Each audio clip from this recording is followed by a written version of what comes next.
Hello दोस्तों, आज हम आप लोगों को कहानी सुनाएंगे उस हॉस्टल की कहानी जहाँ पे बहुत ही खौफनाक घटना घटी थी। और आप लोग सुनेंगे तो उसको देख के आपको आपके अंदर रूह कँप जाएगा।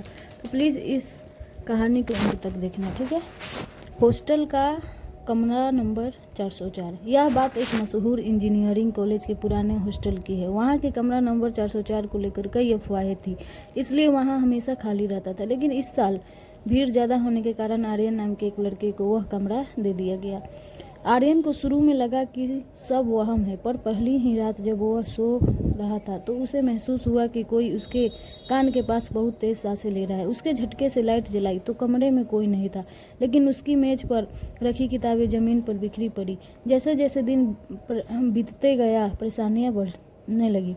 आधी रात की दस्तक। हर रात ठीक 2:30 बजे उसके कमरे के अलमारी के अंदर से खटखटाने की आवाज़ आती थी।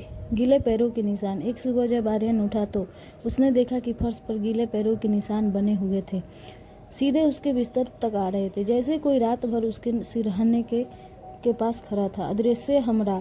हॉस्टल के बाकी लड़कों ने बताया कि जब आर्यन कमरे में अकेला होता था तभी भी बाहर से दो लोगों के बात करने की आवाज़ें आती थी। वह खौफनाक रात। एक रात आर्यन गहरी नींद में था, तभी उसे लगा कि उसका दम घुट रहा है। उसने आंखें खोली तो उसके होश उड़ गए। एक दुबला पतला लड़का जिसकी आंखें पूरी तरह काली थी और चेहरा पीला पड़ चुका था, उसकी छाती पर बैठा था और उसका गला दबा रहा था। वह भूत धीरे धीरे फुसफुसाया, तुम मेरी कुर्सी पर बैठे थे, आज मेरी जगह पर सो रहे हो, यहाँ से ले जाओ। आर्यन ने पूरी ताकत लगाकर उसे धक्का दिया और चिल्लाते हुए गलियारे की तरफ भागा। शोर सुनकर बाकी लड़के बाहर आ गए।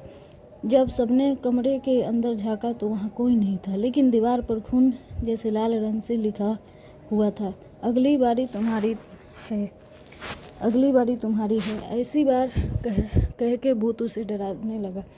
जब आर्यन सुबह उठा तो भूत ने उसे मार दिया।